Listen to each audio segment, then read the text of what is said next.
2024 ప్యారిస్లో జరిగే ఒలింపిక్స్ క్రీడలకు ఎంపికైన తెలుగు అమ్మాయి తణుకు పట్టణానికి చెందిన దండి శ్రీనివాసరావు లక్ష్మి దంపతుల కుమార్తె జ్యోతికాశ్రీ తణుకు పట్టణంలో 10వ తరగతి వరకు విద్యను కొనసాగించింది.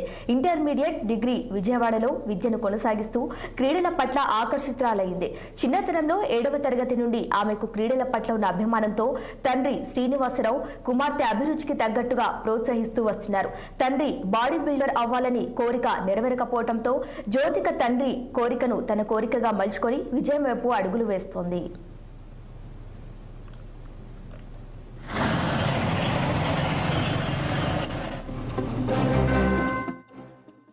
బహమాస్ లో జరిగిన ప్రపంచ స్థాయి 4x400 మీటర్ల పరుగు పందెంలో విజయం సాధించి ప్యారిస్ లో జరిగే 2024 ఒలింపిక్ పోటీలకు ఎంపికైన జ్యోతికాశ్రీని పట్టణవాసులు అభినందిస్తున్నారు. 206 దేశాలు పాల్గొంటున్న ఒలింపిక్ పోటీలలో తెలుగు తేజం జ్యోతిక ప్రాతినిధ్యం వహించడం ఆనందంగా ఉందని తల్లిదండ్రులు ఉబ్బితబ్బిలాడుతున్నారు.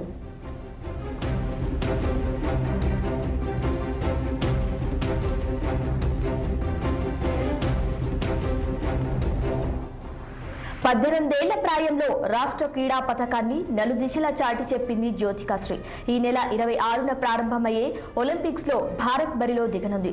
అథ్లెటిక్స్ లో మొత్తం 28 మంది బరిలో దిగుతుండగా 17 మంది పురుషులు 11 మంది మహిళలు పాల్గొంటుండగా అందులో తెలుగు రాష్ట్రానికి చెందిన తెలుగు తేజం జ్యోతికాశ్రీ ఉండటం గర్వకారణం.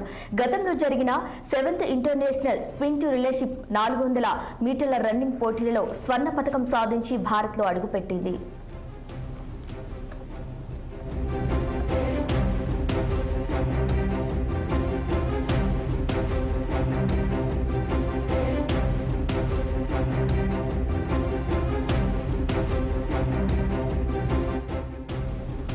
త్రివేంద్రంలో నేషనల్ క్యాంప్ లో తీసుకున్న శిక్షణ, రష్యన్ కోచ్ ఇచ్చిన శిక్షణ, జ్యోతికాశ్రీ కోచ్ వినాయక ప్రసాద్, పుల్లెల గోపీచంద్ ఇచ్చిన శిక్షణ సహకారాన్ని జ్యోతికాశ్రీ సద్వినియోగం చేసుకుని స్వర్ణ పథకాలు సాధిస్తూ స్వర్ణ జ్యోతికగా నిలిచింది.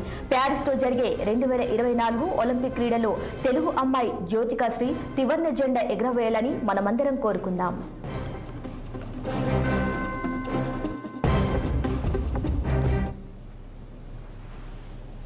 శ్రీ ఒలింపిక్స్కి వెళ్ళడం చాలా సంతోషంగా ఉందండి. మాకు మా కుటుంబం అంతా చాలా ఆనందంతో ఉత్సాహంగా ఉన్నాం. నేను ఐరన్ బీరువాలు, ఐరన్ కబోర్డ్స్ చేసి వ్యాపారం చేస్తానండి. మరి చిన్న బిజినెస్, చిన్న ఇండస్ట్రీ, దాంతోనే నా జీవనోపాధి చేస్తూ ఉంటాను. మా పాపని 14వ ఏట నుంచి నేను అథ్లెటిక్స్ ప్రాక్టీస్ చేస్తున్నాను. 2014లో ఇక్కడ మా తణుకులో ఉన్న ఆర్ట్స్ కాలేజీలోనే పాప కీర్తి అకాడమీ కోచ్ అయిన సీతారామయ్య దగ్గర ట్రైనింగ్ తీసుకునేది. ఆ ట్రైనింగ్ తీసుకుంటానే 2 నేషనల్ మెడల్స్ సాధించింది ఇక్కడే మా తణుకులోనే. అలాగే ఆ నేషనల్ మెడల్ సాధించినప్పుడే SGF స్కూల్ గేమ్ ఫెడరేషన్ అని చెప్పి ఆ గేమ్స్కి పాప 400 మీటర్స్కి సెలెక్ట్ అయిందండి వరల్డ్ లెవెల్లో. అప్పుడు SGF వాళ్ళు ₹1,00,000 డిపాజిట్ చేయమన్నారు. ఆ రోజున నా స్తోమత సరిపోక ఆ రోజు ఎమ్మెల్యే అయిన ఆర్ఎంఎల్ రాధాకృష్ణ గారి దగ్గరికి వెళ్ళి సహాయం కోరగా ఆయన తక్షణమే ₹1,00,000 ఇచ్చి పాపని పంపించమని చెప్పి ఎంతో సహాయం చేశారు.